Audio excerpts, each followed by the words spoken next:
প্রিয় শিক্ষার্থীবৃন্দ, সকলকে আন্তরিক শুভেচ্ছা জানিয়ে আজকের ক্লাসটি আমরা শুরু করছি। আজকে আমাদের আলোচ্য বিষয় কমিউনিকেশন সিস্টেমস ও নেটওয়ার্কিং এর বোর্ড প্রশ্নাবলীর এবং তার উত্তর এর দ্বিতীয় অংশ। আমরা যদি ক্লাসে চলে আসি, বোর্ড প্রশ্নাবলী এখানে বেশ কিছু প্রশ্ন সেট করা হয়েছে। কিবোর্ড থেকে সিপিইউতে ডেটা স্থানান্তরের সময় ব্যবহৃত ট্রান্সলেশনের বৈশিষ্ট্য। আমরা জানি অ্যাসিনক্রোনাস মেথড এটির একটি এক্সাম্পল। সেক্ষেত্রে ডেটা ব্লক আকারে স্থানান্তরিত হয় না। উত্তর এক্ষেত্রে আমরা 2 ও 3 নিতে পারছি, সেই জন্য উত্তর 101-এর গ, 2 ও 3। 102 সাধারণত মোবাইল কমিউনিকেশন কোনটি? এক্ষেত্রে টারভিনেট একটি যোগাযোগ ব্যবস্থা, ফুল ডুপ্লেক্স নেটওয়ার্ক, সেক্ষেত্রে 102-এর উত্তর খ। মডেমের কাজ কোনটি? মডেমের কাছে ডেটা পাঠানো, ডেটা গ্রহণ করা, সেক্ষেত্রে উত্তর হচ্ছে 103-এর ক। 104-5-এর জন্য করিম সাহেব তার প্রয়োজন কম্পিউটার ভিত্তিক একটি সেবা গ্রহণ করলেন যা 24 ঘন্টা খোলা থাকে। যখনই কোনো সেবা গ্রহণ করা হবে যেটা 24x7 মানে সবসময়ই আমাদের ওপেন থাকে, সেটা আমরা প্রথমে একটু আন্দাজ করতে পারি যে এটা একটি ক্লাউড কম্পিউটিং। সকল সফটওয়্যার স্বয়ংক্রিয়ভাবে আপডেট হয়, খরচ কম এবং ব্যাকআপ ক্যাপাসিটি অনেক বেশি। এখান থেকে আমরা আরও এটি স্বচ্ছ ধারণা পেলাম যে এটি ক্লাউড কম্পিউটিং, কারণ আমরা কোনো ডিভাইসে কাজ করছি যে কাজের ক্রিয়াটা, যে কাজটা হচ্ছে অন্য কোনো সার্ভারে বা মেমোরিতে, সেক্ষেত্রে এটা আমরা ধরে নিতে পারি যে এটি ক্লাউড কম্পিউটিং। তো বলেছে তার কম্পিউটারটি বিভিন্ন দেশের কম্পিউটারের সাথে যুক্ত। 104-এ বলেছে উদ্দীপকের নেটওয়ার্ক কোনটি? 104-এর উত্তর ঘ, কারণ এটি যেহেতু বিভিন্ন দেশের কম্পিউটারের সাথে যুক্ত, এটি ওয়াইড এরিয়া নেটওয়ার্ক। 105 উত্তর হচ্ছে ঘ, 1, 2, 3, কারণ হচ্ছে যে এই সেবাটা যেটা ক্লাউড কম্পিউটিং এর বৈশিষ্ট্য হচ্ছে রিসোর্স স্কেলেবিলিটি, অর্থাৎ হচ্ছে যে আমাদের যত মেমোরি দরকার আমরা অর্থের বিনিময়ে নিতে পারবো। অন ডিমান্ড সেবা মানে আমাদের যে কোনো সময় আমরা সেবাটি ব্যবহার করতে পারবো। পে অ্যাজ ইউ গো সেবা, এর অর্থ হচ্ছে যে আমরা যতটুকু ইউজ করব ততটুকু পেমেন্ট করব। পরবর্তীতে আমরা দেখি জনাব সারার একজন ব্যবসায়ী, তার অফিসে 7টি ডেস্কটপ কম্পিউটার রয়েছে, তিনি কম্পিউটারগুলো নেটওয়ার্কের সাথে যুক্ত করতে চান। এক্ষেত্রে জনাব সারারের অফিসের নেটওয়ার্ক কী হতে পারে? 106-এর উত্তর খ, যেহেতু একটি অফিসে আমরা লোকাল এরিয়া নেটওয়ার্ক ব্যবহার করতে পারি। একটি বিল্ডিং বা একটি ফ্লোর কভার করতে গেলে আমরা লোকাল এরিয়া নেটওয়ার্ক ব্যবহার করি। উদ্দীপকের উল্লিখিত অফিসের নেটওয়ার্কের জন্য সাশ্রয়ী মাধ্যম কোনটি? 107-এর উত্তর গ, কারণ টুইস্টেড পেয়ার কেবলটা হচ্ছে সবচেয়ে সাশ্রয়ী। মিস্টার আরিফ তার অফিসের কম্পিউটার ও অন্যান্য ইলেকট্রনিক ডিভাইসগুলো একটি নেটওয়ার্কের সাহায্যে সংযুক্ত করার পরিকল্পনা করলেন। এতে নেটওয়ার্ক ব্যাকবোন হিসেবে তিনি এক ধরনের কেবল ব্যবহার করেন। 108-এর বলা হয়েছে প্রশ্নে উদ্দীপকে মিস্টার আরিফের গঠিত নেটওয়ার্ক টপোলজি কোনটি? 108-এর উত্তর ক, বাস, যেহেতু এটি হচ্ছে যে ব্যাকবোন হিসেবে তিনি একটি মাত্র কেবল ব্যবহার করছেন। 109 বলছে মিস্টার আরিফের তৈরি টপোলজির বৈশিষ্ট্য কোনটি? উত্তর হচ্ছে আমাদের সবগুলোই এখানকার ঘ, সেজন্য এটি দ্বিমুখী ডেটা ব্যবস্থা, ডেটা ট্রান্সমিশন অপেক্ষাকৃত ধীরগতি সম্পন্ন, শুধু প্রাপ্য কম্পিউটার ডাটা গ্রহণ করে, অন্যান্যগুলো অগ্রাহ্য করে। অর্থাৎ হচ্ছে যে আমরা বাস টপোলজিতে এটি দেখতে পারি। আমরা যদি পরবর্তী স্লাইডে যাই, এখানে বলা হয়েছে এক্স তার ডিজিটাল ডিভাইসে নতুন সফটওয়্যার ব্যবহার করতে পারে না, বর্তমানে এক নতুন সার্ভিস গ্রহণ করে, অটো আপডেট, উচ্চগতি সম্পন্ন ডিজিটাল সুবিধা। এক্ষেত্রে আমরা দেখছি যে অটো আপডেট যেহেতু হচ্ছে, অর্থাৎ আমাদের ডিভাইস এখানে, কিন্তু কাজগুলো হচ্ছে কোনো সার্ভার থেকে, সেক্ষেত্রে আমরা এটা ধরে নিতে পারি ক্লাউড কম্পিউটিং। উদ্দীপকের সার্ভিসটির নাম কি? 110-এর উত্তর ঘ, ক্লাউড কম্পিউটিং। 111-এর উত্তর খ, মানে 1 ও 3 বলা হচ্ছে সার্ভিসের ক্ষেত্রে প্রযোজ্য। কেন্দ্রীয় রিমোট সার্ভারের মাধ্যমে ডেটা নিয়ন্ত্রণ করা হয়। 2 নম্বর যেটা ব্যবহারে অতিরিক্ত মূল্য দিতে হয়, এটা ভুল, রক্ষণাবেক্ষণ খরচ নেই, মেনটেন্যান্স সব কোম্পানি বেয়ার করে। পরবর্তী উদ্দীপক আমরা যদি দেখি, কলেজের মান উন্নয়নের জন্য সরকার 12টি কম্পিউটার প্রদান করেন। কম্পিউটারগুলো একই ফ্লোরে অবস্থিত কম্পিউটার ল্যাব, লাইব্রেরি এবং ক্লাসরুমে ব্যবহৃত হচ্ছে। কম্পিউটারগুলোর মধ্যে ডেটা স্থানান্তরের জন্য পেনড্রাইভ ব্যবহৃত হওয়ার কারণে অনেক অসুবিধা হচ্ছিল। তাই আইসিটি শিক্ষকের পরামর্শে কলেজ কর্তৃপক্ষ কম্পিউটারগুলোকে পরস্পরের সাথে সংযোগের ব্যবস্থা করলেন, অর্থাৎ তিনি একটি নেটওয়ার্ক তৈরি করলেন। এজন্য আমাদের 112 প্রশ্নে বলা হয়েছে উদ্দীপক অনুযায়ী উপযুক্ত সংযোগ ব্যবস্থা কোনটি? আমরা এই প্রশ্নগুলো দেখছি বারবার পুনরাবৃত্তি হচ্ছে। এর উত্তর ল্যান, যেহেতু একই ফ্লোরে সেহেতু আমরা লোকাল এরিয়া নেটওয়ার্ক ব্যবহার করতে পারি। 113 কলেজ কর্তৃপক্ষের গৃহীত ব্যবস্থায় যে রিসোর্স সমূহ শেয়ার করা সম্ভব। অ্যাকচুয়ালি এখানে সব ধরনের রিসোর্স শেয়ার করা যায়, হার্ডওয়্যার, সফটওয়্যার, ইনফরমেশন, এই জন্য 113-এর উত্তর ঘ। আমরা যদি পরবর্তী স্লাইডে আসি, এখানে বলা হয়েছে রায়হান সাহেব মাল্টিমিডিয়া প্রজেক্টর ব্যবহার করে ক্লাস নেন। যে সকল শিক্ষার্থীরা ক্লাসে অনুপস্থিত থাকে তাদের অভিভাবকদের SMS এর মাধ্যমে অনুপস্থিতির বিষয়টি অবহিত করা হয়। এক্ষেত্রে উদ্দীপকের আলোকে রায়হান সাহেবের ক্লাস নেওয়ার সময় কোন ধরনের ডেটা ট্রান্সমিশন মোড ব্যবহৃত হয়েছে?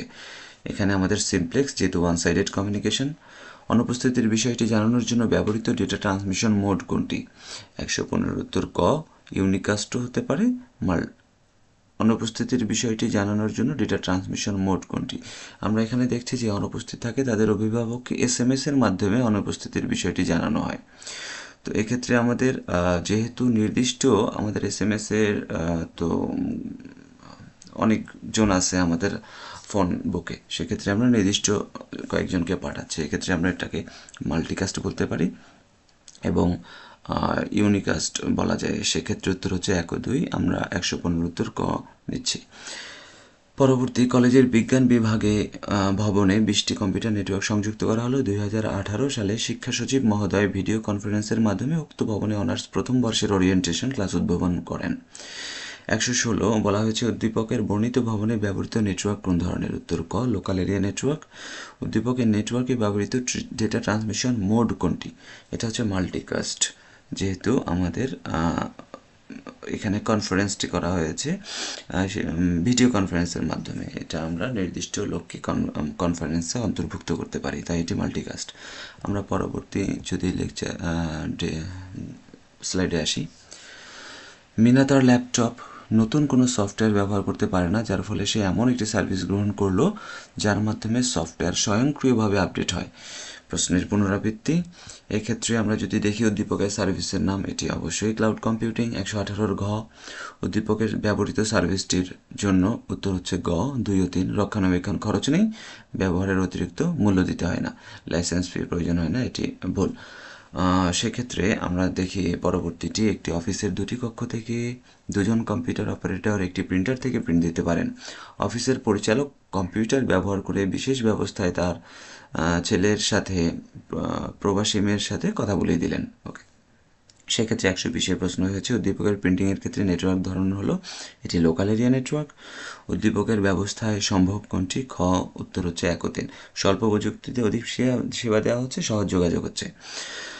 আমরা যদি প্রশ্নগুলো পর্যালোচনা করি, বোর্ডের প্রশ্ন, আমরা দেখব যে প্রশ্নগুলোর জাস্ট হচ্ছে উদ্দীপকের টাইপস চেঞ্জ হয়েছে, কিন্তু মোটামুটি সবগুলো উদ্দীপকে আমরা দেখছি যে ক্লাউড না হলে লোকাল এরিয়া নেটওয়ার্ক, নেটওয়ার্কের শ্রেণীবিভাগ, ক্লাসিফিকেশন, এই ধরনেরই প্রশ্ন হয়েছে। তো এগুলো আমরা একটু বুঝে পড়লে প্রশ্নের উত্তরগুলো খুব ভালোভাবে করতে পারবো। আচ্ছা, পরবর্তীতে আসি। রাসেল 4G মোবাইল ফোন ব্যবহার করে তার নির্দিষ্ট কিছু বন্ধুকে SMS এর মাধ্যমে একটি বার্তা প্রেরণ করে। সেক্ষেত্রে বার্তা জানানোর মোড কোনটি? আমরা জানি এটি হচ্ছে যে মাল্টিকাস্ট। রাসেলের মোবাইল ফোনের প্রযুক্তি দিয়ে কি কি সম্ভব? এটা আমাদের উত্তর হচ্ছে 2 ও 3। IP নির্ভর ওয়্যারলেস নেটওয়ার্ক স্থাপন, এক্ষেত্রে যেহেতু 4G আমরা IP নির্ভর ওয়্যারলেস সিস্টেম এখানে পাচ্ছি। ত্রিমাত্রিক পরিবেশে ডেটা স্থানান্তর করা যায়। সার্কিট সুইচিং, এগুলো হচ্ছে পূর্বের জেনারেশনের প্রযুক্তি।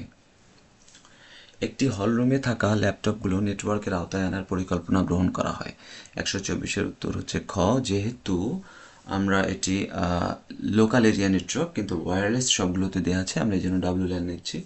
125 বলা হয়েছে উদ্দীপকের নেটওয়ার্ক, এগুলো কোনটার মাধ্যমে আমরা কমিউনিকেশন মানে নেটওয়ার্কটা করতে পারি? সেক্ষেত্রে কেবলের মাধ্যমে করতে পারি, ওয়াইফাইয়ের মাধ্যমে করতে পারি, উত্তর হচ্ছে খ, 1 ও 3।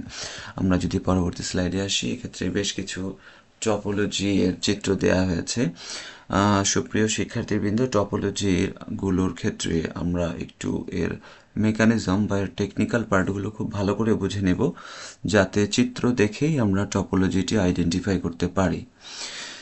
তো 126 বলা হয়েছে চিত্র 2 কোন ধরনের টপোলজি? আমরা দেখছি যে এটি একটি বাস টপোলজি, উত্তর ক। 127 নম্বর, চিত্র 1 টপোলজির নোটগুলো যদি পরস্পর সংযুক্ত করি, অর্থাৎ হচ্ছে যে আমাদের প্রত্যেকটি ওয়ার্ক স্টেশনের সাথে যুক্ত যদি হয়, সেক্ষেত্রে আমরা এটা বলতে পারি মেশ। 127 গ, কুশিয়ারা কলেজে বিভিন্ন বিভাগের কম্পিউটারগুলো এমনভাবে যুক্ত হয়েছে যেন প্রথম হতে শেষ কম্পিউটারগুলো পরস্পর চক্রাকারে যুক্ত। চক্রাকার বললেই আমরা এটা অনুমান করতে পারি যে এটি একটি রিং টপোলজি, অর্থাৎ প্রশ্ন পড়তে পড়তেই আমাদের বিষয় বিভিন্ন থিমগুলো বা বিভিন্ন কন্টেন্ট বিভিন্ন আইটেমগুলো সম্পর্কে ধারণা একটু আঁচ করতে হবে। পরবর্তীতে আমরা দেখব প্রশ্ন পড়ে। কিন্তু সময় বাঁচানোর জন্য আইসিটি শিক্ষক নেটওয়ার্ক টপোলজির পরিবর্তন করলেন। রিং টপোলজিটার একটু প্রবলেম আছে বেশি। এটি ওয়ান সাইডেড কমিউনিকেশন, একদিকে প্রবাহ হয় ডেটাগুলো, এবং এখানে আমরা অতিরিক্ত কম্পিউটার যুক্ত করতে গেলেও সমস্যা। এক্ষেত্রে আমরা আরেকটি বিষয় এখানে বলে ফেলি, আমাদের যদি একাধিক টপোলজির মধ্যে সবচেয়ে বেস্ট টপোলজি কোনটি বলে, সেক্ষেত্রে আমরা হাইব্রিডটা, মানে প্রচলিত যেটা হাইব্রিডটা আমরা ইউজ করার চেষ্টা করব, এটাই ব্যবহার করব। তো প্রশ্নটিতে আসি আমরা। 128 বলা হয়েছে যে কলেজটিতে কোন ধরনের টপোলজি ব্যবহৃত হয়েছে। আমরা তো একটু আগেই অনুমান করেছি, এটির উত্তর হচ্ছে রিং। আইসিটি বিভাগে শিক্ষক দ্রুত আদান প্রদানের জন্য কোন ধরনের টপোলজি সবচেয়ে দ্রুত আদান প্রদান করা যায়? মেশ টপোলজির মাধ্যমে, কারণ এখানে প্রত্যেকটা ওয়ার্ক স্টেশন বা কম্পিউটার প্রত্যেকটা ওয়ার্ক স্টেশন বা কম্পিউটারের সাথে যুক্ত, সেক্ষেত্রে 129-এর উত্তর ঘ। আমরা যদি পরবর্তী স্লাইডে আসি, এখানেও একটি চিত্র আছে। বলা হয়েছে চিত্রের নেটওয়ার্কটি কোন ধরনের টপোলজি। আমরা দেখছি যে এখানে হাব বা সুইচ ব্যবহৃত হয়েছে। হাব বা সুইচ একমাত্র কোন টপোলজিতে ব্যবহৃত হয়? Star topology. 130-এর উত্তর ক। 131-এর উত্তর খ। এখানে বলা হচ্ছে 1 ও 3 নাম্বার বলা হয়েছে যে হাবের পরিবর্তে সুইচ ব্যবহার ওকে সম্ভব, মানে এ বি এর মধ্যে সর্বোচ্চ গতিতে যদি ডেটা আদান প্রদান করতে চাই। আর একটা কী হতে পারে, আমরা যদি মাধ্যমটি পরিবর্তন করি। আমরা জানি সবচেয়ে দ্রুত গতির মাধ্যম হচ্ছে অপটিক্যাল ফাইবার কেবল। আমরা এই বিভিন্ন কেবল, বিভিন্ন মিডিয়া, অথবা আমরা যে জানি তারবিহীন মাধ্যমের বিভিন্ন রকম ফ্রিকোয়েন্সি আছে, বিভিন্ন স্পিড আছে, এগুলো নিয়ে আমরা পরবর্তীতে একটি ভিডিও তৈরি করব, সেগুলোতে আমরা সব এগুলো ক্লিয়ার হব। তো আমরা এখান থেকে দেখতে পাচ্ছি যে টুইস্টেড পেয়ার কেবলের পরিবর্তে যদি আমরা অপটিক্যাল ফাইবার ইউজ করি অবশ্যই গতি বাড়বে। সেক্ষেত্রে উত্তর হচ্ছে যে আমাদের 131-এর খ, 1 ও 3। মণিমার কলেজটি 3 তলা। তাদের কম্পিউটার শিক্ষক সিদ্ধান্ত নিয়েছেন বিভিন্ন তলায় অবস্থিত তাদের সকল কম্পিউটার একই নেটওয়ার্কের আওতায় আনবেন। এক্ষেত্রে বলা হয়েছে কলেজের নেটওয়ার্কটি গড়ে উঠতে পারে কি কি ব্যবহার করে। আমাদের এখানে দেখছি প্রশ্নের পুনরাবৃত্তি হচ্ছে আবারও। এক্ষেত্রে উত্তর 1 ও 3। কেবল ব্যবহারের মাধ্যমে হতে পারে, রেডিও লিঙ্ক ব্যবহারের মাধ্যমে হতে পারে। 133 নেটওয়ার্ক চালুর ফলে মণিমারা যে সুবিধা পাবে, কী কী সুবিধা পাবে? এক্ষেত্রে উত্তর 1 ও 2। সবাই সফটওয়্যার সমূহ ব্যবহার করতে পারবে, সকল কম্পিউটারের কাজের মধ্যে সমন্বয় হবে, মানে সবাই সবগুলো কম্পিউটারের কাজ যে বিভিন্নজন বিভিন্ন রকম কাজ করবে, এগুলোর মধ্যে সিঙ্ক্রোনাইজ হতে পারে। আমরা যদি পরবর্তী স্লাইডে আসি, একটি অফিস 8 তলা ভবনের বিভিন্ন তলা অবস্থিত সকল কম্পিউটার। আবারও প্রশ্নের পুনরাবৃত্তি। এখানে 134, তাদের নেটওয়ার্কটি কী ধরনের হবে? আমরা এটা বলতে পারি, এখানে প্রশ্নের উত্তরটি একটু প্রবলেম আছে, এটি লোকাল এরিয়া নেটওয়ার্ক হবে। 134-এর উত্তর ক। তো 135, অফিসের নেটওয়ার্কটি তারবিহীন প্রযুক্তিতে গড়ে তুলতে কোন ফ্রিকোয়েন্সি ব্যবহার করতে হবে, এগুলো নিয়ে আমরা একটি ভিডিওতে আলোচনা করব। আপাতত আমরা দেখি 135-এর উত্তর গ। 51 থেকে 100, 51 থেকে 100 Mbps হতে পারে। নেক্সট হচ্ছে রাজীব তার বাবার অফিসে গিয়ে দেখলো তার বাবা নিজের টেবিলে বসে কম্পিউটারে প্রিন্ট কমান্ড দিলেন। তার কিছু দূরে অবস্থিত আরেকজন অফিসারও একই সাথে প্রিন্ট কমান্ড দিয়ে একই প্রিন্টার থেকে প্রিন্ট দিলেন। তার মানে প্রিন্টার একটি বিভিন্ন কম্পিউটার বা ডিভাইস থেকে এটি অ্যাক্সেস করা যাচ্ছে। সেক্ষেত্রে আমরা ধরেই নিতে পারি এটি ল্যান। রাজীবের বাবা নিজের কম্পিউটার ব্যবহার করে রাজীবকে তার প্রবাসী ফুফুর সাথে সরাসরি কথা বলে দিলেন। অর্থাৎ এখানে ওয়াইড এরিয়া নেটওয়ার্ক সম্পর্কে কিছু থাকতে পারে। আচ্ছা, আমরা দেখি। 136-এ বলা হয়েছে উদ্দীপকের নেটওয়ার্কের ধরন কোনটি। আমরা এখানে বলতে পারি উত্তর হচ্ছে খ, 1 ও 3। লোকাল এরিয়া নেটওয়ার্ক হতে পারে, ওয়াইড এরিয়া নেটওয়ার্ক হতে পারে, যেহেতু প্রবাসী ফুফুর সাথে কথা বলেছেন। মেট্রোপলিটন এরিয়া নেটওয়ার্কটা মূলত আমাদের একটি শহরের বিভিন্ন ডিভাইস বা বিভিন্ন আমাদের যেগুলো অ্যাক্সেসেবল ডিভাইস আছে তাদেরকে যুক্ত করার কাজে ব্যবহৃত হয়, আমরা জানি। এরপরে বলা হয়েছে উদ্দীপকের ব্যবস্থায় সম্ভব। 137-এর উত্তর ক, 1 ও 2। স্বল্প ডিভাইস অধিক সেবা দেওয়া যায়, গ্রাহকের সাথে সহজ যোগাযোগ করা যায়। আমরা যদি পরবর্তী স্লাইডে আসি, এখানে একটি চিত্র দেওয়া হয়েছে। বলা হয়েছে যে চিত্রের নেটওয়ার্কটি কোন ধরনের টপোলজি। এটি যেহেতু সুইচ ব্যবহৃত হয়েছে, আমরা জানি হাব বা সুইচ ব্যবহার করলে এটি হচ্ছে একটি স্টার টপোলজি। 138-এর উত্তর ক। 139 চিত্রে এ ও বি এর মধ্যে সর্বোচ্চ গতিতে, এই প্রশ্নটাও আমরা দেখেছি কিছুক্ষণ আগে। এর উত্তর হচ্ছে টুইস্টেড কেবলের পরিবর্তে আমরা যদি অপটিক্যাল ফাইবার কেবল ব্যবহার করি। আচ্ছা, পরবর্তী প্রশ্ন। কোনো কোম্পানির 2জন নিরাপত্তা কর্মকর্তা নিজেদের মধ্যে যোগাযোগ করেন, কিন্তু একই সময়ে তারা কথা বলতে পারেন না। অর্থাৎ both sided communication but not at a time, simultaneously, একই সাথে যুগপতভাবে তারা কথা বলতে পারেন না। তো 140-এ বলা হয়েছে তারা কোন ডেটা ট্রান্সমিশন মোড ব্যবহার করেন। আমরা এখানে বলতে পারি 140-এর খ হাফ ডুপ্লেক্স, কারণ হচ্ছে যখন একজন কথা বলবে প্রেরক তখন প্রাপক শুনবে, আবার প্রাপক এন্ড থেকে কথা বলা শুরু করলে প্রাপক এন্ড তা ডেটাগুলো রিসিভ করবে। একই সময় যোগাযোগ করার ক্ষেত্রে তাদের যে ডিভাইস প্রয়োজন, যদি একই সময় যোগাযোগ করতে চাই তাদের অবশ্যই মোবাইল, কারণ হচ্ছে ওয়াকি টকি, এটি হচ্ছে হাফ ডুপ্লেক্স, রেডিও হচ্ছে যে আমাদের ওয়ান সাইডেড কমিউনিকেশন। আমরা পরবর্তী স্লাইডে আসি, এখানে বলা হয়েছে মোহনা লক্ষ্য করলো তাদের এলাকার সবচেয়ে উঁচু দালানগুলোর উপর বিভিন্ন মোবাইল কোম্পানির টাওয়ার বসানো আছে, এমনকি খোলা প্রান্তরে অনেক দূরে দূরে টাওয়ারগুলো বসানো আছে। এগুলো যদি আমরা রাস্তাঘাটে চলাফেরার সময় আমরাও এটা লক্ষ্য করি। তারপরে বলা হয়েছে একটি দালানের উপর কিছু যন্ত্রপাতি সহ একটি অ্যান্টেনা আকাশমুখী করে রাখা হয়েছে। প্রশ্নে বলা হয়েছে 142-এ উদ্দীপকের উঁচু টাওয়ারগুলো কোন ধরনের মিডিয়া ব্যবহার করে। আমরা এখানে বলতে পারি রেডিও ওয়েভ, কারণ রেডিও ওয়েভ আমরা জানি এটি একটি মানে যে ফ্রিকোয়েন্সিতে ব্যবহার করে এটি অনেক দূর পর্যন্ত ছড়িয়ে পড়তে পারে। সেক্ষেত্রে উত্তর হবে রেডিও ওয়েভ। উদ্দীপকের আকাশমুখী ব্যবস্থা ব্যবহার করা হয়, এটির উত্তর হবে ঘ 1, 2, 3 সবগুলো। কারণ হচ্ছে টেলিভিশনে সিগন্যাল পাঠানোর ক্ষেত্রে আবহাওয়ার সর্বশেষ অবস্থা এটিও আন্তঃমহাদেশীয় টেলিফোন কলের ক্ষেত্রে এটি ইউজ করা হয়। মিস্টার বিশ্বজিৎ তার অফিসের 10টি কম্পিউটার এমনভাবে যুক্ত করে নেটওয়ার্ক তৈরি করলেন যাতে প্রথম ও শেষ কম্পিউটার পরস্পরের সাথে যুক্ত থাকে। হঠাৎ একদিন কম্পিউটার নষ্ট হয়, নেটওয়ার্ক বন্ধ হয়ে যায়। তিনি নেটওয়ার্কটির কাঠামো পরিবর্তনের সিদ্ধান্ত নিলেন। যেহেতু একটি কম্পিউটার অপর দুটি কম্পিউটারের সাথে যুক্ত হতে পারে, এটি একটি হতে পারে, অথবা প্রথম কম্পিউটার শেষ কম্পিউটারের সাথে যুক্ত হয়, এই ধরনের যদি আমরা দেখি আমাদের কোনো হিন্টস দেওয়া হয়েছে, এটির উত্তর হচ্ছে যে রিং টপোলজি। এক্ষেত্রে উদ্দীপকের নেটওয়ার্কের টপোলজিটি কি? 144-এর উত্তর খ। 145-এ আমাদের মিস্টার বিশ্বজিৎ সাহেব যিনি হচ্ছে যে সিদ্ধান্তটা নিলেন, এক্ষেত্রে কোনটি প্রযোজ্য? 145-এর উত্তর হচ্ছে গ, হাফ সুইচ স্থাপন করা যায়, একটি মূল লাইন স্থাপন করা যায়। কম্পিউটার পরিবর্তন করা এটি কোনো আসলে সঠিক সিদ্ধান্ত হবে না, কারণ সব কম্পিউটারের স্পিড এবং নেটওয়ার্কের সাথে যোগাযোগ করার অ্যাবিলিটি একই। তো আমরা কমিউনিকেশন সিস্টেমটাতে কিছুটা পরিবর্তন আনতে পারি। প্রিয় শিক্ষার্থীবৃন্দ, আমরা আজকে বোর্ডের মোটামুটি সব প্রশ্নগুলোই শেষ করলাম অধ্যায় 2-এর। এই অধ্যায় 2-এর প্রশ্নের উত্তরগুলো এমসিকিউ এর ক্ষেত্রে উত্তর করা আসলে একটু কঠিন বিষয়, যেহেতু এখানে অনেক থিম নিয়ে কাজ করতে হয়, অনেক থিম অ্যাট এ টাইম চিন্তা করতে হয়। যদিও 1-2 অধ্যায়টা আমাদের যত শিক্ষার্থীবৃন্দ আছেও একাদশ শ্রেণীর বা দ্বাদশ শ্রেণীর সবাই মনে করো যে এই দুটি অধ্যায় আসলে সহজ অনেক। তুলনামূলকভাবে এই দুটি অধ্যায়ই আমার মতে কঠিন, কারণ হচ্ছে এখানে অনেক ডেটা ইনফরমেশন আছে। যখন ডেটা ইনফরমেশন বেড়ে যাবে তখন তোমার চুজিং অ্যাবিলিটি বা চুজ করার ক্যাপাবিলিটিটা অনেক কমে যাবে। তোমাকে মেইন থিমগুলো সম্পর্কে ধারণা থাকতে হবে। প্রত্যেকটা থিম যেমন এখানে হচ্ছে যে আমাদের তারবিহীন মাধ্যমগুলোতে রেডিও, মাইক্রোওয়েভ এই ধরনের আছে, তারপরে তারযুক্ত মাধ্যমে আছে, তারপরে এদিকে কমিউনিকেশন সিস্টেমগুলো আছে, ওয়াইফাই, ওয়াইম্যাক্স, ব্লুটুথ, প্রত্যেকটার কিন্তু এক এক ধরনের ফ্রিকোয়েন্সিতে কাজ করে। তারপরে আমরা দেখেছি সিডিএমএ, টিডিএমএ, এফডিএমএ, পিডিএমএ।